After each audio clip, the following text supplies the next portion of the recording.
بسم الله الرحمن الرحيم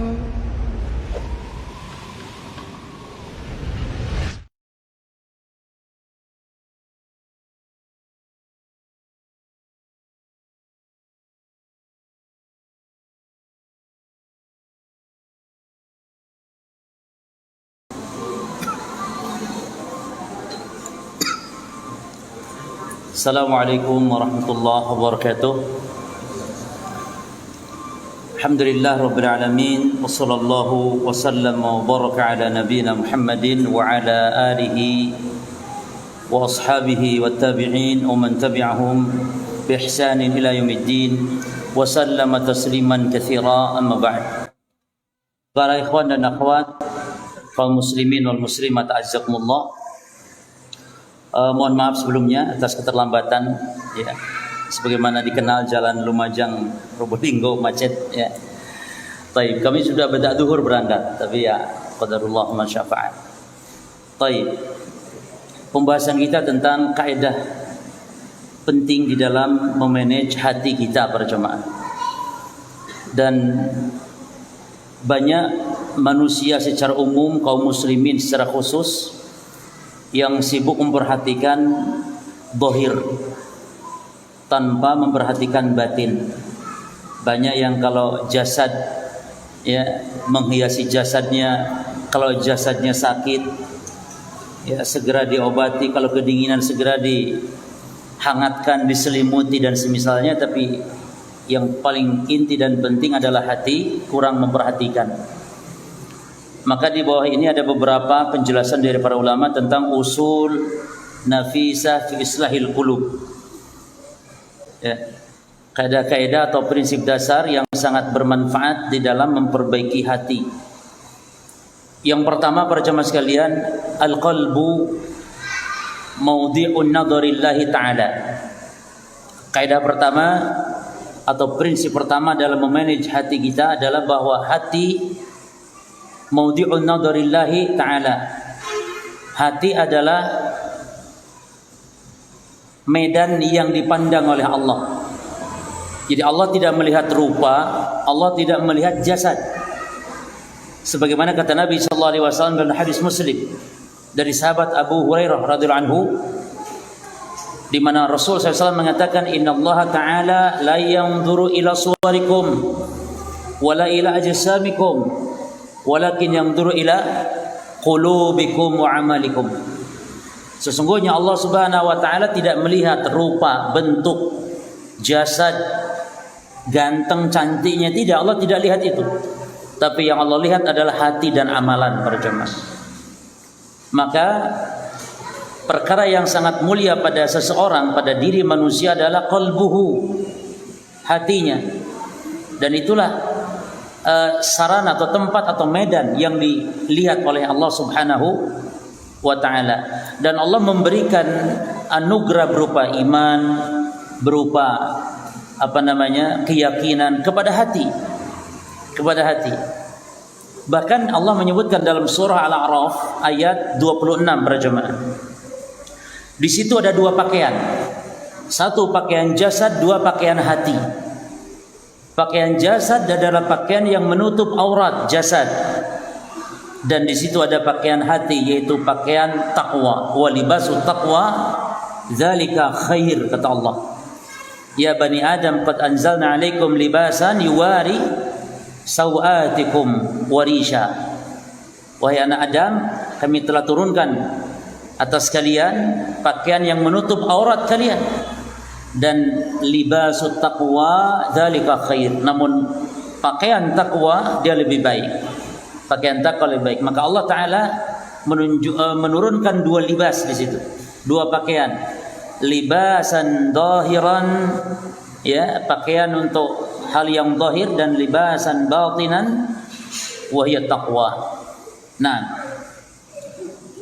maka sebuah pepatah indah mengatakan dalam masalah pakaian ini disebutkan, idal mar'u lam yalbas siyaban minat tuqa, apabila orang tidak memakai pakaian takwa, taqallaba uryanan wa in kana kasiya, maka dia dianggap telanjang Kalau orang nggak pakai pakaian takwa, tetap dianggap telanjang walaupun berpakaian. Wa khairul libasil mar'i ta'atu rabbih. Dan sebaik-baik pakaian seseorang adalah ketaatan kepada Allah. Wala khaira fi man kana Allahu 'asiya. Dan tidak ada kebaikannya dianggap tidak berpakaian apabila dia durhaka kepada Allah Subhanahu wa taala. Jadi pakaian ada dua ya, pakaian zahir dan pakaian batin. Pakaian batin takwa.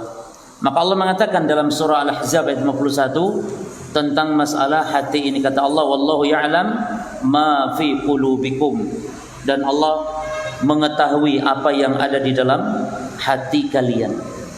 Baik, ini yang pertama jemaah. Al-aslu tsani, prinsip atau kaidah yang kedua, kaidah di dalam memperbaiki hati kita adalah salahul jawarih bisalahil qalbi. Baiknya anggota badan tergantung kebaikan hati. Yani kalau hati baik, anggota badan akan baik. Ya. Dan ini sebagaimana hadis yang mungkin antum banyak hafal hadis ini. Hadis dari sahabat An-Nu'man bin Bashir.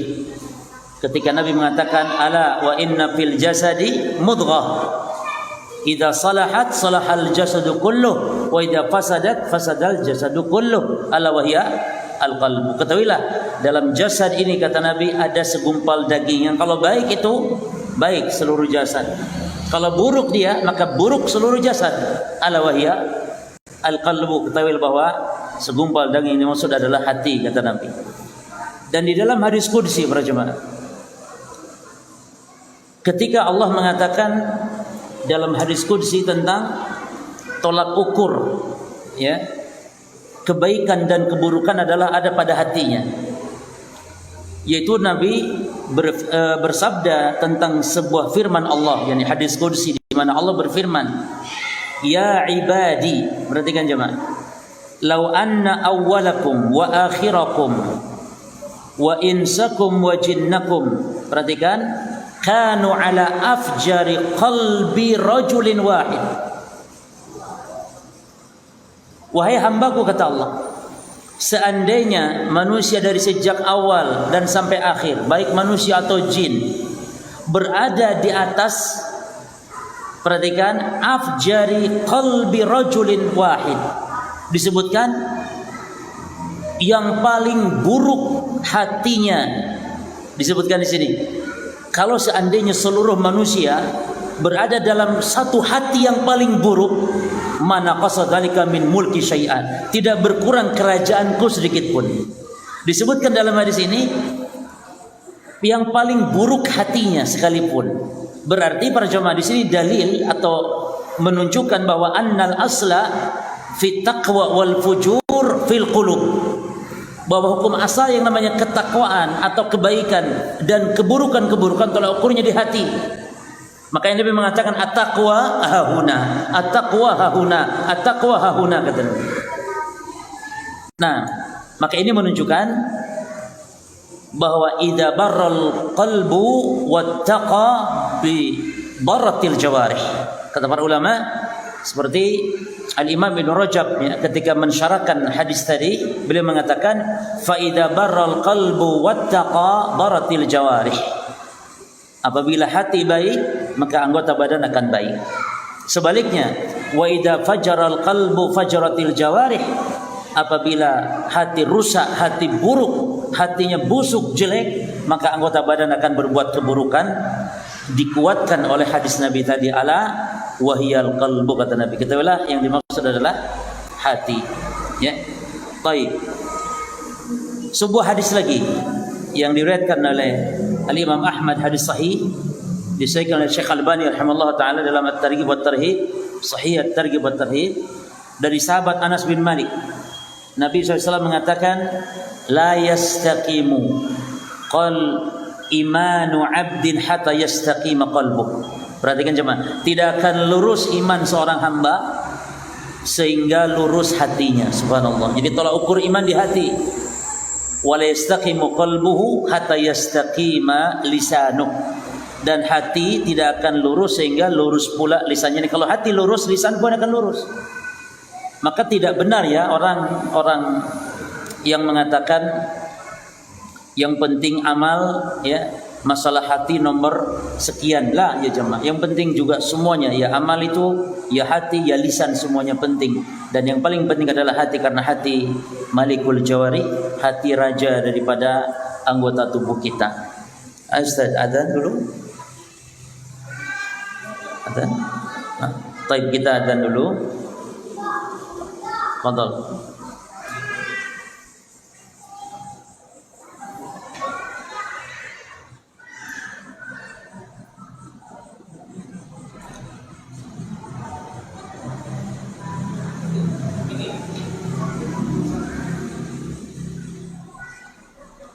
Sholat dulu apa enggak? Pas sholat dulu.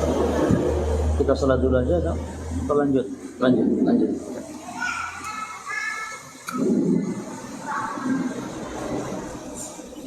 Allahu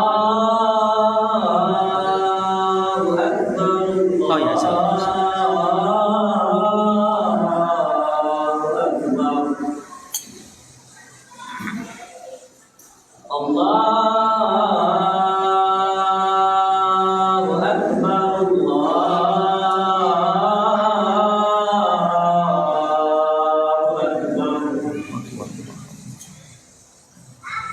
Asyhadu an la ilaha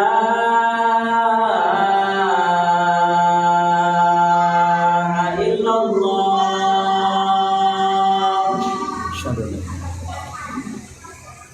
Asyhadu an la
Bismillah, alhamdulillah, wassalatu wassalamu ala rasulillah wa ala alihi wa ashabihi wa man wala, amma ba'd. Ikhwani fiddin, akhwati fillah, rahimani wa rahimakumullah. Oleh karena itu, orang-orang munafikin tidak manfaat amalan mereka. Mereka sholat, Bahkan mereka sampai berjihad bersama Rasulullah SAW pada masa itu. Namun karena hati mereka rusak, maka mereka disebutkan oleh Allah, innal munafiqina fi darkil asfali minan nar. Padahal mereka sholat. Nah, namun sholat mereka malas. Wa idza qamu ila shalah qamu kusala wa la yadhkurullaha illa qalila. Mereka sholat namun sholat dengan malas dan tidak berzikir kecuali sedikit saja. Kenapa? Karena rusaknya hati mereka, buruknya hati mereka. Nah, kemudian hadis tadi sangat penting untuk kita kaji. Di antaranya Nabi mengatakan, la yastaqimu imanu 'abdin hatta yastaqima qalbuh. Kata Nabi, tidak akan sempurna lurus iman seorang hamba sehingga lurus hatinya. Istiqomah maksud di sini. Para ulama mengatakan berjamaah bahwa yang dimaksud istiqomah, al-aslul istiqomah, istiqomatul qalbi ala tauhid. Perhatikan ini. Aslul istiqomah, istiqomatul qalbi ala tauhid. Dasar istiqomah maknanya istiqomah seorang hamba di atas tauhid. Banyak orang yang amalnya banyak namun tauhid rusak. Maknanya berarti tauhidnya rusak, hatinya rusak. Karena tempat bersemayamnya iman dan tauhid di dalam hati. Ya, di dalam hati. Maka ada tauhid yang cukup kita yakini, cukup kita tetapkan dalam hati kita, itu tentang rububiyah Allah, tentang asma dan sifat Allah Subhanahu wa taala. Maka jika rusak tauhidnya, rusak hatinya, maka tidak akan pernah disebut istiqomah walaupun amalnya banyak. Nah, kemudian para jamaah sekalian, al-aslu tsalits, kaidah yang ketiga, al-qalbu kathiru taqallub. Al-qalbu kathiru at-taqallub. Hati ini sering berubah-ubah. Nah, ini harus waspada ini. Makanya doa yang diajarkan Nabi apa? Ya muqallibal qulub, tsabbit qalbi ala dini. Sebenarnya kalau riwayat yang lebih sahih istilahnya itu riwayat yang ya musarrifal qulub, sarrif qalbi ala ta'atik. Tapi dua-duanya bisa diamalkan. Nah, ini menunjukkan berjamaah bahwa hati diantara karakternya demikian, gampang berubah-ubah.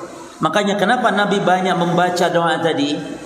Kenapa Nabi sering membaca doa tersebut? Karena kata Nabi SAW, inna qulubna ibni Adam baina isbu'aini min asabi'i rahman yuqallibuha kaifa yasha.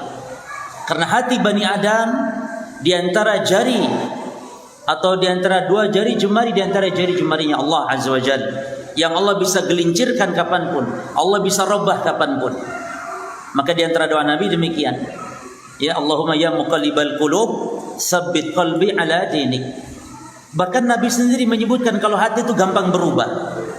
Di dalam hadis yang diriwayatkan oleh Al-Miqdad bin Al-Aswad, ya, di mana Nabi mengatakan laqalbu ibni Adam, laqalbu ibni Adam, sungguh hatinya manusia, kata Nabi, asyaddun qilaban minal qidir, lebih cepat berubahnya, berbolak-baliknya daripada panci idza sta'at ghaliyan. Apabila panci mendidih, air panas kan mendidih, berbolak-balik, gelubuk-gelubuk, berbolak-balik. Hati Bani Adam lebih cepat lagi berbolak-baliknya. Ya, dan ini subhanallah perumpamaan yang sangat indah, menunjukkan cepatnya berbolak-balik. Ya, sur'atu harakatil qidir, panci, yakni air yang mendidih, demikian cepatnya. Inilah ahsanul misal, kata para ulama. Permisalan yang sangat indah yang diibaratkan oleh Nabi sallallahu alaihi wasallam. Maka pepatah mengatakan, ma sumiyal qalbu, tidaklah hati dinamakan hati illa min taqallubih. Hati tidak disebut hati, yakni al-qalb, karena sebab suka qalb, yakni min taqallubi, karena suka berbolak-baliknya. Kenapa hati disebut hati? Karena suka berbolak-balik. Maka fahdar 'alal qalbi min qalbin wa tahwili. Maka hati-hati perubahan-perubahan yang ada pada hati para jemaah. Makanya subhanallah, Betapa banyak orang yang mungkin nampak ya di awal-awal dia istiqomah, namun di akhir hayat dia su'ul khatimah waliyadzubillah. Banyak kejadian seperti itu. Tidak heran ada orang yang awalnya Masya Allah, namun di ujungnya, maka kata Nabi, innamal a'mal bil khawatim, sesungguhnya amalan tergantung penutupnya para jemaah. Ya. Baik, demikian. Maka waspadai hati, senantiasa kita menjaga hati, senantiasa kita berusaha untuk al-ihtimam, memperhatikan terhadap hati. Taib, al-aslur rabi, kaidah yang keempat, al-qalbu urdatun lil fitan. Hati itu medan fitnah, medan ujian. Jadi ujian itu akan muncul kepada hati. Yang diserang oleh fitnah itu hati. Ya. Dan diibaratkan para jemaah oleh Nabi SAW, fitnah yang datang menghujam ke dalam hati, dan nanti hati yang sakit atau hati yang tidak baik akan menyerap fitnah begitu saja. Ibaratnya itu kalau sponge, apa Ustaz sponge itu? Busa ya, spon. Ya, bagaimana spon nyerap air? Demikian hati yang rusak. Nabi mengibaratkan seperti itu. Perhatikan lafaznya dalam hadis, kata Nabi, tu'radul fitan 'alal qulub kal 'ardi hasiri 'udan. Jadi fitnah yang datang ke dalam hati itu ibarat tikar yang datang yang seutas dianyamnya. Nah, fa yuqalbin ushribaha nukitat fi nuktatun sauda. Maka hati yang akan menyerap fitnah tersebut, maka dia akan muncul nokta hitam. Menyerap lagi, muncul nokta terus sampai hati menjadi hitam kelam. Maka kata Nabi, hatta ta'udal qulub ala qalbain, sampai nanti ada dua hati bentuknya. Yang pertama qalbin aswad, hati yang hitam, itu yang juga nyerap fitnah, yang terkena fitnah. Makanya medan fitnah adalah hati para jemaah. Orang menjadi sesat hati, orang jadi jatuh pada maksiat hati dulu. Tergantung kuat tidaknya, lemah kuatnya, atau tergantung putih hitamnya, sakit atau sehatnya hati, tergantung. Kata Nabi, murbadan kalquzin muzakhya.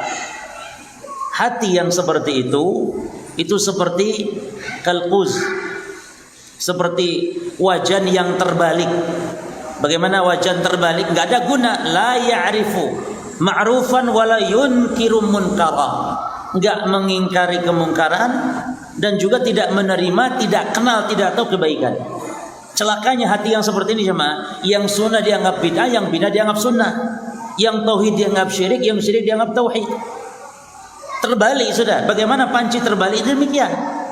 Yang taat dianggap maksiat, yang maksiat dianggap taat. Pengajian sunnah dibubarkan, pengajian bid'ah malah disemarakkan. Terbalik sudah. Seperti itu. Illa ma ushriba min hawa. Kecuali apa yang dia kenal dari fitnah tadi sesuai dengan seleranya hati tersebut. Yang kedua, qalbin abyad. Yang kedua, hati yang putih. Maka ini yang menerima kebenaran, yang menolak kemungkaran. Berarti fitnah para jemaah sekalian, dan fitnah dalam hati ada dua saja. Yang pertama fitnah syubhat, kerancuan, penyimpangan, penyakit hati, dua saja. Yang kedua fitnah syahwat, syahwat maknanya keinginan duniawi. Sehingga kalau dengan fitnah syahwat manusia jatuh kepada lumpur dosa, adapun kalau fitnah syubhat manusia jatuh kepada kebid'ahan atau penyimpangan, kerancuan di dalam beragama. Maka fitnah yang muncul kepada hati yang sakit ada kemungkinan dua fitnah, fitnah syubhat atau fitnah syahwat. Dan Allah sebutkan penyakit hati dalam Quran. Yang pertama, Al-Quran menyebut secara umum jenis penyakit. Satu, penyakit badan. Yang kedua, penyakit hati. Kalau penyakit badan Allah sebutkan misalnya dalam Al-Quran tentang orang yang tidak mampu atau orang yang sakit boleh tidak puasa. Marid, sakit di situ sakit apa maksudnya? Badan atau sakit hati, penyakit hati. penyakit badan. Ya. Jadi man kana minkum maridan aw ala safarin fa'idatun min ayyamin ukhra. Nah, sakit di situ dalam ayat maksudnya penyakit badan. Yang kedua Allah sebut penyakit hati dalam Quran. Dan penyakit hati Allah sebutkan dua. Yang pertama penyakit hati berupa penyakit syubhat. Allah sebutkan di awal surah Al-Baqarah tentang orang-orang munafikin. Fi qulubihim marad fazadahumullahu marada. Apa yang dimaksud penyakit dalam ayat itu? Dalam hati mereka ada penyakit syubhat para jemaah. Penyakit syubhat, penyakit hati. Itu orang-orang munafikin. Orang-orang yang dia ketaatan dianggap maksiat, maksiat dianggap taat. Terbalik hatinya, hati orang munafik. Yang kedua Allah menyebut penyakit hati dalam surah Al-Ahzab, penyakit syahwat. Al-Ahzab ayat 32 para jemaah. Ya. Tentang para istri Nabi dilarang oleh Allah fala takhda'na bil qaul fayatma'a alladhi fi qalbihi marad. Jangan merendahkan, ini melembutkan suara. Allah berfirman ini kepada para istri Nabi. Jangan kalian rendahkan suara, dimerdu-merdukan, dimesra-mesrakan, merendahkan suara. Jangan, kata Allah, sehingga nanti ada rasa keinginan pada orang yang dalam hatinya ada penyakit. Penyakit apa yang kalau dengar suara wanita terfitnah? Penyakit apa? Syahwat. Syahwat. Maka para ummahat kalau bicara harus yang biasa. Ya enggak boleh kasar juga enggak, tapi jangan apalagi dengan suami orang. Maka ibu-ibu perhatikan.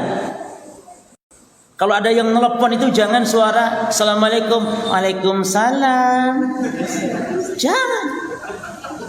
Assalamualaikum, Waalaikumsalam. Tapi juga jangan Assalamualaikum salam. Ada apa? Gak ada apa? Gak ada apa-apa. Jangan pula begitu. Ya. Biasa, apalagi si suami orang. Hati-hati, ya.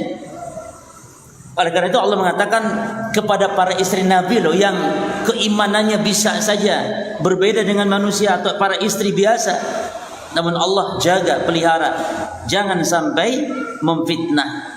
Fayat ma'alladhi fi qalbihi marad, ay marad asyahwah, yakni penyakit yang dimaksud penyakit syahwat. Nah, jadi penyakit hati ada dua ya, ada syubhat dan ada syahwat. Seperti ahli bid'ah itu rusak hatinya, terkena fitnah yang harus segera diobati, kalau tidak bisa jatuh kepada kekufuran waliyadzubillah. Itu penyakit syubhat. Taib. Al-aslu al-khamis. Prinsip yang kelima. Al-a'malu tatafadalu. Amalan-amalan itu bertingkat-tingkat bitafaduli ma fil qulub. Sesuai dengan tingkatan apa yang ada di dalam hati. Ya, apa yang ada di dalam hati. Artinya para jamaah sekalian, seperti yang namanya kecintaan, rasa takut kepada Allah, tawakal dia seorang kepada Allah, maka tidak sama antara yang satu dengan yang lain. Ya. Maka di dalam amalan-amalan jawarih kita pun berjemaah, seseorang solatnya pahalanya sekian, pahalanya ada yang 50, ada yang 40, ada yang 30, ada yang sekian persentase, tergantung apa yang dalam hatinya. Salat seseorang berbeda, kenapa? Tergantung hatinya, tergantung kekhusyuannya. Di dalam sebuah hadis contohnya, misalnya Nabi mengatakan dari sahabat Uqbah bin Amir tentang orang yang berwudu dan memperbagus wudunya lalu salat 2 rakaat. Bukan sekedar salat di situ, ada syaratnya para jemaah. Berlaku syarat di situ. Apa syaratnya? Tergantung kekhusyuannya yang ada pada hatinya. Hadis Nabi mengatakan di sini, "Ma min muslim yatawadda fayuhsinu wudu'ahu." Tidaklah ada orang Islam berwudu lalu dia memperbagus wudunya. Tolong perhatikan Bapak Ibu sekalian, pahala-pahala yang dijanjikan ini syarat berlaku. Yang pertama wudu, lalu memperbagus wudunya. Dalam hadis-hadis yang lain ini disebutkan man tatahhara fi baitihi. Siapa yang berwudu di rumahnya, maka jadikan para jamaah rumah kita tuh tempat wudu, bukan masjid. Tidak boleh kalau bisa kita mampu di rumah wudu, ngapain di masjid? Kan ada orang yang dari rumah nggak punya wudu, nanti wudunya kapan? Di masjid saja katanya. Jangan. Nabi perintahkan wudu itu di mana? Di rumah. Man tatahhara fi baitihi. Siapa yang berwudu di rumahnya, kemudian dia berjalan ke masjid. Nah, berjalan disebutkan. Maka ini syarat juga berlaku. Kalau masjid dekat, jangan naik kendaraan. Ini ndak 50 meter naik motor, 50 meter jangan naik motor. Nanti motornya hilang di masjid. Jangan jemaah 50 meter. Ya kalau berkilo-kilo gitu. Jalan. Baik. Fa yuhsinu wudu'ah, lalu memperbagus wudu. Berarti bukan sekedar wudu. Karena wudu itu ada yang cuman sah untuk mengangkat hadas sah, namun tidak sempurna, dan ada yang sempurna. Maka banyak dalam hadis disebutkan man tawaddaa fa yuhsinu wudu'ah fa ahsanal wudu. Banyak hadis-hadis seperti itu. Summa yaqumu, lalu setelah wudu dia salat. Fa yusalli rak'ataini, salat wa rakaat. Salat apa namanya? Salat tadi disebut salat sunnah wudu. Makanya para jamaah, Nabi tidak pernah menamai dia salat sunnah wudu. Yang jelas siapa yang wudu setelah wudu salat 2 rakaat kan itu. Makanya yang suka baca usoli bingung ini, kalau mau usoli apa baca usolinya? Ya, karena Nabi kadang-kadang Nabi menyebut itu nggak pernah menyebutkan nama solat para jemaah. Sementara kalau kita usoli harus disebutkan nama solatnya. Contoh solat yang setelah solat subuh berjamaah di masjid, lalu dia duduk di tempat solat, lalu zikir, lalu solat 2 rakaat ketika matahari matahari terbit, namun setelah tinggi tentunya. Lalu pahalanya seperti haji dan umroh tamatin sempurna. Nah itu kalau mau usoli baca salat apa namanya jemaah? Baca salat tamatin. Intinya boleh antum niat salat duha di awal waktu, boleh itu niat salat syuruk atau salat isyraq atau salat tulu', karena dilakukan pada saat matahari terbit, bukan pas terbit, karena pas terbit nggak boleh salat. Cuman yang jelas jemaah, kita sholat niat dalam hati. Allah Maha tahu apa yang akan kita lakukan, sholat apa yang akan kita lakukan. Nah di dalam hadis ini lihat syaratnya, muqbilun alaihima biqalbihi wa wajhihi. Jadi sholat yang 2 rakaat tadi, yang syarat ingin diberi ganjaran itu muqbilun alaihima, menghadapkan hati dan wajahnya ke hadapan Allah dalam sholat tersebut. Apa maknanya? Khusyuk, dan tempat khusyuk dalam hati jemaah. Maka orang kalau sudah khusyuk hatinya, jawarinya pasti khusyuk. Orang kalau sholatnya gerakan macam-macam gini, ya, mutar-mutar jenggot, memang hatinya tidak khusyuk jemaah. Pengaruh itu. Dan gerak dalam sholat, kalau perhatikan, kalau sering dan berulang-ulang, berturut-turut dan sering tanpa hajat, batal sholatnya. 3 ya. 1, sering berturut-turut tanpa hajat. Berarti walaupun sering tapi ada hajat tidak masalah. Ini tidak ada hajat, seperti itu. Gerak ini digini-gini, ginikan lagi. Kadang kalau orang Arab ini pelintir lagi, terus bisa batal jemaah salatnya. Cuman yang menarik di sini jemaah, kalau orang hatinya khusyuk, jawarihnya, anggota badan dia akan khusyuk. Nah, apa kata Nabi ganjarannya? Orang kalau sudah sholat 2 rakaat setelah wudu, lalu muqbilun alaihima biqalbihi wa wajhihi, maka kata Nabi, illa, kecuali wajabat lahul jannah, kecuali pasti dia masuk surga. Sebab wudunya bagus, lalu khusyuk dalam sholat 2 rakaat, lalu kemudian dijanjikan surga oleh Allah Subhanahu wa taala. Jelas ya? Maka di sini para jemaah sekalian, bahwa amalan itu bertingkat-tingkat, ya, tergantung apanya? Tergantung apa yang ada dalam hatinya. Nah,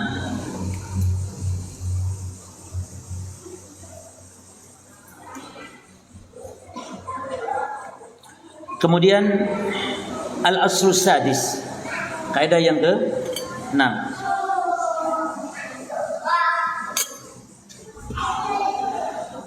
ubudiyatul qalbi. Kalau bisa antum sama bahasa Arabnya ya, enggak apa-apa, itu bagus. Ubudiyatul qalbi. Apa artinya? Ubudiyatul qalbi, ibadah hati. A'zamu, lebih besar, lebih agung min ubudiyatil jawarih, daripada ibadah-ibadah anggota badan. Nah, jadi ibadah itu ada ibadah qalbiyah, ada ibadah qauliyah, ada ibadah badaniyah, kan begitu ya? Ada ibadah maliyah, ibadah harta, ibadah badan, ibadah lisan, baca Quran dan semisal. Ada ibadah itu ibadah hati. Nah, di dalam kitab Ushulus Tsalatsa dijelaskan itu ibadah hati apa saja, contoh-contohnya seperti al-khauf, ar-raja, al-mahabbah, at-tawakkul, ya. Nah, ibadah hati itu lebih agung jemaah daripada ibadah anggota badan. Bagaimana segi penilaiannya nanti akan kita sebutkan. Para ulama mengatakan al-qalbu asyraf minal jawari. Hati itu lebih mulia di antara anggota-anggota badan. Bahkan disebut dia rajanya. Ya. Maka amaluhu asyraf min amalil jawari. Jika demikian berarti amalan hati, karena hati dia anggota tubuh yang lebih mulia daripada anggota badan biasa, berarti amalannya pun lebih mulia. Oleh karena itu kalau kita perhatikan syariat ini, agama ini, ya, bagaimana hubungan amalan anggota badan dengan amalan hati itu sangat ada kaitan erat di situ. Di mana amalan badan tidak berguna apabila tidak ada di situ amalan hati. Seperti tadi contohnya orang-orang munafikin. Apa yang membedakan orang munafik dengan orang Islam berjamaah yang lain, dengan orang yang beriman? Dibedakan apanya? Hatinya atau ibadahnya? Ibadah amalan jawarihnya? Hatinya. Karena kalau masalah sholat sama-sama sholat. Orang munafik sholat, orang beriman juga sholat.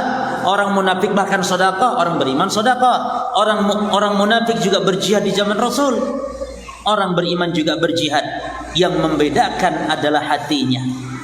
Maka disebutkan di sini oleh Syekh Al-Imam Ibn Rajab, wa hal yumayyaz al-mu'min 'anil munafiq illa bima fi qalbi kulli wahidin minhuma. Maka tidaklah dibedakan antara mukmin dengan munafik kecuali apa yang ada di dalam hati mereka. Maka ubudiyatul qalbi a'zam min ubudiyatil jawarih wa akbar wa adwam. Perhatikan, ubudiyah hati juga selain lebih agung tadi, lebih abadi daripada amaliyah badan. Lebih abadi. Contohnya apa coba? Contoh, sholat itu kan paling sehari berapa kali cuman? 5 kali. Itu pun putus kalau sudah 5 menit putus sudah. Kita sudah duhur, nunggu asar. Sudah asar, enggak. Nunggu lagi. Sedekah, puasa Ramadan kapan? Setahun sekali. Ya jemaah, haji seumur hidup sekali. Tapi beda dengan iman yang ada dalam hati. Kapan berhenti? Enggak ada berhentinya. Iman di dalam hati dawam selamanya, abadi sampai nyawa di kandung badan. Itu perbedaan berjamaah. Maka a'zam yani ubudiyatul qalbi a'zam min ubudiyatil jawari wa akbar wa adwam. Lebih agung, lebih dawam. Yaitu apa? Kalau ibadah hati wajib setiap waktu, seperti cinta kepada Allah, seperti tawakal kepada Allah, seperti ikhlas kepada Allah, iman kepada Allah. Apa ada berhentinya? Tidak. Beda dengan sholat, ada berhentinya. Ada berhentinya. Apalagi puasa setahun sekali, cuman 1 bulan saja misalnya. Berbeda dengan ibadah hati. Makanya para jemaah, Nabi sendiri mengatakan al-Islam alaniyah wal iman fil qalbi. Islam itu adalah alaniyah. Alaniyah itu yakni amalan-amalan yang nampak. Adapun iman adalah di dalam hati. Jelas ya? Maka yang afdal iman atau Islam? Ya, kalau kita bedakan, iman yang afdal. Karena orang yang beriman pasti Islam, tapi tidak setiap yang Islam. harus beriman. Maka Nabi mengatakan at-taqwa hahuna, at-taqwa hahuna. Takwa adalah di sini, takwa adalah di sini, kata Nabi sallallahu alaihi wasallam. Ya. Kemudian kaidah yang keberapa jemaah? 7. Al-aslu as-sabi'. Al-qalbu hadapun lisyaitan. Subhanallah. Sampai setan tuh ngerti bahwa memang hati ini adalah target yang harus dihancurkan pertama kalinya. Maka al-qalbu hadapun lisyaitan. Hati adalah target setan. Bukan anggota badan, bukan. Lama alima aduullah iblis, manakala iblis tahu annal madar alal qalbi, bahwa yang menjadi poros itu adalah hati, wal i'timad alaih, dan ketergantungan yang paling penting adalah hati, maka mereka serang adalah hati dengan cara was-was. Iya kan? Setan menyerangnya kita dengan apa jemaah? Dengan was-was. Dan was-was itu apakah ke was-was apakah ke tangan, ke kaki, ke badan? La, fi sudurin nas alladhi yuwaswisu fi sudur, hati. Makanya setan menyerang dari sentralnya hati ini dengan mewaswaskan. Subhanallah ya, dengan waswas. Setan itu hanya mewaswaskan saja. Lakukan ini, lakukan itu, membisikkan saja. Ya. Bagaimana caranya? Tentu banyak. Tariqah, cara-cara setan menggelincirkan ya. Namun yang diserang pada intinya itu dia pada hatinya. Nah, maka para ulama mengatakan kana al-ihtimamu bitashihi. Maka penting bagi kita untuk memperhatikan sehatnya hati. Ya. Jadi kalau hati, maka nanti kalau bisa para jamaah dipelajari bagaimana hati, ada hati yang hidup, ada hati yang mati, dan ada hati yang sakit. Hidup tidak, mati juga tidak, tapi berpenyakit dia. Nah itu bagaimana nanti mengobatinya, ya harus memperhatikan. Dan lebih aula, lebih diperhatikan oleh orang-orang yang beriman, orang-orang yang bertakwa. Kita jangan sibuk memperhatikan badan kita aja, kalau sakit langsung. Seperti sekarang takut kena virus atau COVID corona, tapi tidak takut dengan virus syubhat, virus syahwat yang akan menyerang, menggerogoti hatinya, jatuh kepada kekufuran, kesyirikan, kebidahan, yang celakanya dunia akhirat. Kalau orang kena COVID, celaka cuma dunia saja. Kalau mati bisa masuk surga bahkan dengan sebab COVID-nya. Tapi kalau sudah tergerogoti virusnya, hatinya berjamaah, bisa kekal di neraka sebab itu. Bisa masuk neraka jahanam dengan sebab tersebut. Maka penting memperhatikan wa nadhar fi amradihi, memperhatikan penyakit-penyakit hati, wa ilaji, dan bagaimana terapi hati tersebut. Nah, karena di kaidah ke-8 disebutkan amradul qulub khafiyah. Amradul qulub khafiyah. Penyakit hati itu samar jemaah. Tidak jelas. Ya, khafi kata para ulama bahwa maradul qalb khafi. Penyakit hati itu yakni samar sekali, la ya'rifu sahibu, bahkan terkadang orangnya itu yang memiliki hati tidak sadar jemaah kalau hatinya sedang sakit. Seperti penyakit riya, ujub, kibir, ya, dan yang semisal. Kadang-kadang tidak nyadar. Oleh karena itu sangat butuh kepada perhatian. Apa kalau badan kita di check up ya, apa namanya, di check up total gitu ya. Harusnya check up hati harus ada. Penyakit hati kita dicek. Nah, dan penyakit hati tidak obat kecuali obatnya di dalam ilmu, di dalam amal. Al-ilmu nafi wal amalu salih, di dalam iman, di dalam ketaatan kepada Allah Subhanahu wa taala, duduk di majlis ilmu, di majlis para ulama. Karena bagaimana kita tahu ini kesesatan, ini penyimpangan kalau kita tidak hadir di majlis ilmu, tidak mengkaji ilmu. Oleh karena itu kenapa para sahabat diselamatkan dari kesesatan penyimpangan? Karena para sahabat senantiasa ada di situ Rasulullah sallallahu alaihi wasallam. Kaifa takfuruna? Bagaimana kalian kufur, kata Allah, sementara wa fikum Rasulullah, sementara di tengah-tengah kalian ada Rasul. Yani aman kalian wahai para sahabat, karena kalian senantiasa belajar bersama Rasul. Nah sekarang Rasul tiada, berarti harus hadir di majlis-majlis ilmu, di warisan-warisan Rasulullah SAW ketika dibagikan itu di majlis para ulama. Baik. Kemudian di antara kaidah dan di antara prinsip dasar dan merupakan kaidah, dan ini kaidah terakhir para jamaah, adalah bahwa ihmalu amalil qalbi atau amalil qulub, ihmalu a'malil qulub yuaddi ilal halak. Ihmal a'malil qulub yuaddi ilal halak, artinya melalaikan amalan-amalan hati akan menghantarkan kepada kebinasaan. Ya. Artinya para jamaah, memperhatikan yang zahir tidak sepenting dalam memperhatikan yang batin. Tadi sudah kita jelaskan. Nah, dan kalau kita perhatikan hadis-hadis Nabi, beliau betapa memerintahkan kita untuk memperhatikan hati ini dan amalan-amalan hati. Contoh misalnya hadis yang diriwayatkan oleh Imam At-Tabrani, disahihkan oleh Syekh Al-Albani dalam Sahih Al-Jami, disebutkan awal syai' yurfa' min hadhihi al-ummati al-khusyu'. Perhatikan, yang pertama sekali diangkat, dicabut dari umat ini adalah kekhusyuan. Dan khusyuk tempatnya di mana? Di hati. Hatta la tara fiha khashi'an, sehingga tidak lagi nampak ada orang yang benar-benar khusyuk dalam salatnya.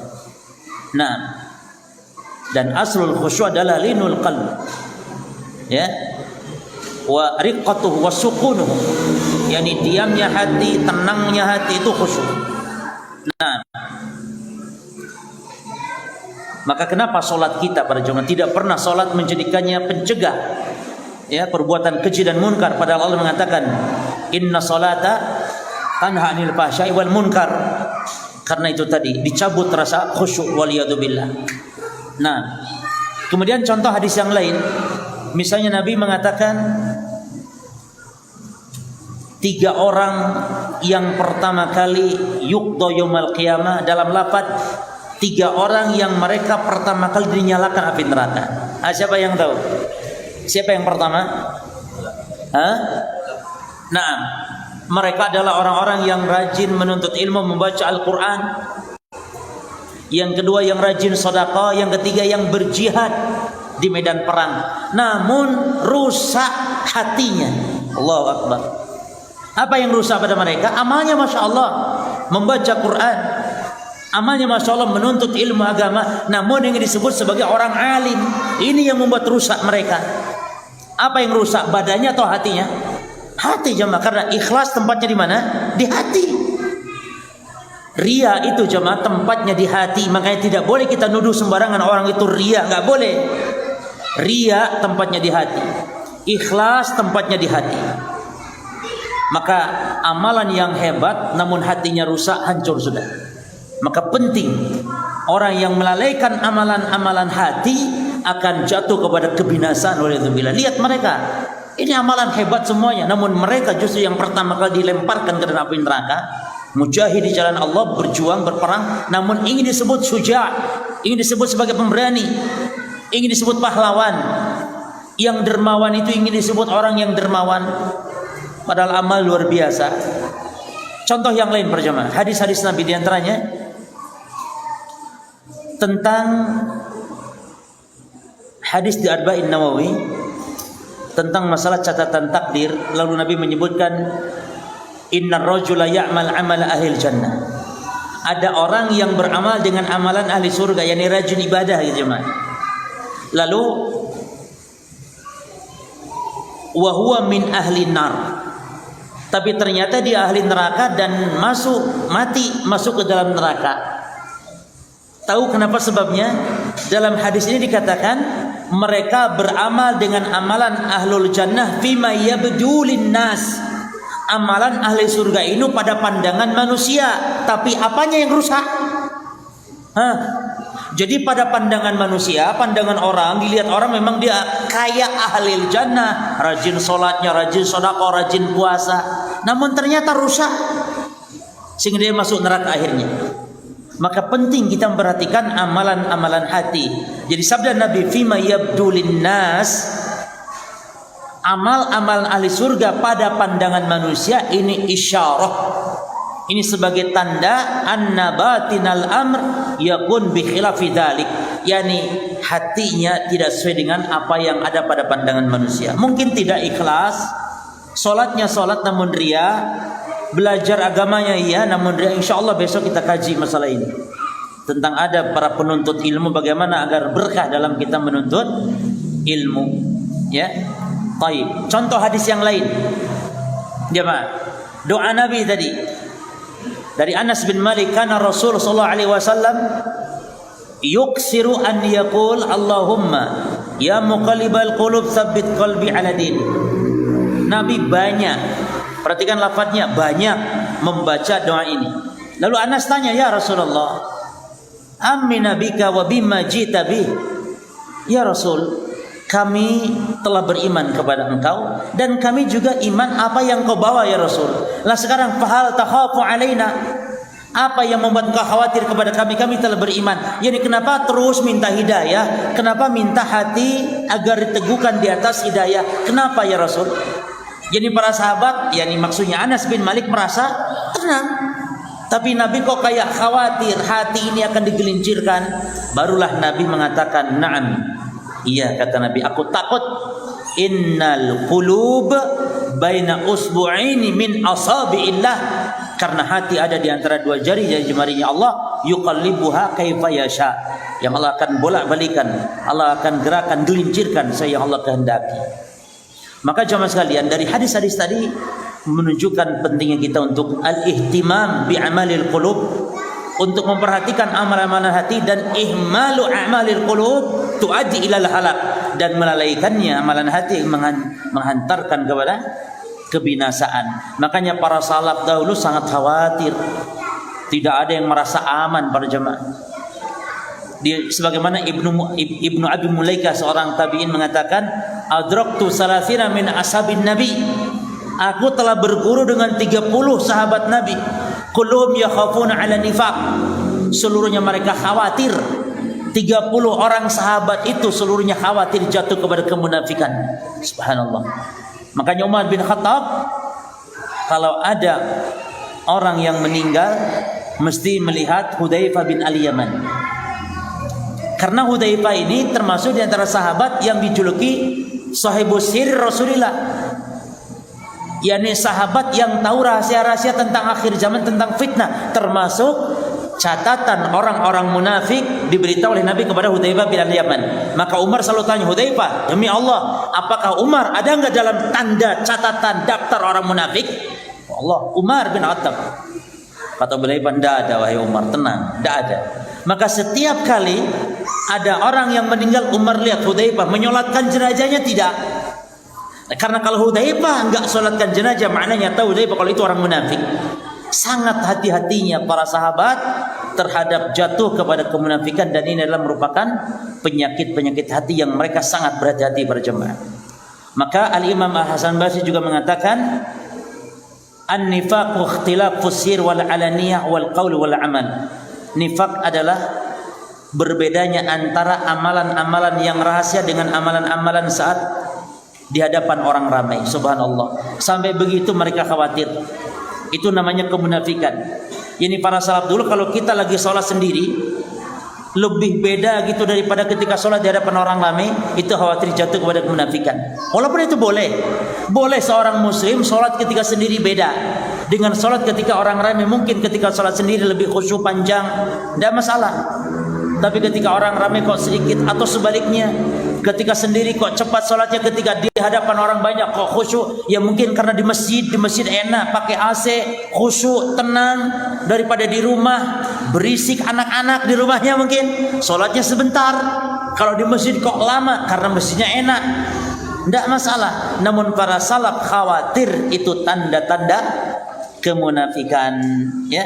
Makanya satu hal dikatakan oleh Bilal bin Sa'ad, yang mengatakan, perhatikan jemaah, la takun waliyan lillah, tidaklah disebut walinya Allah, apabila dia rajin fil alaniyah, Dia soleh ketika terang-terangan, tapi wa'aduwahu fisir, tapi dia menjadi musuh Allah ketika sendirian. Allahu Akbar. Jadi kita harus waspada, hati-hati terhadap apa yang bisa menggelincirkan dari penyakit-penyakit hati, dan semoga di antara beberapa poin ini menjadikan pelajaran bagi kita, dan semoga Allah senantiasa menjaga kita atas ketergelinciran jatuh kepada kemunafikan. Wallahu taala alam.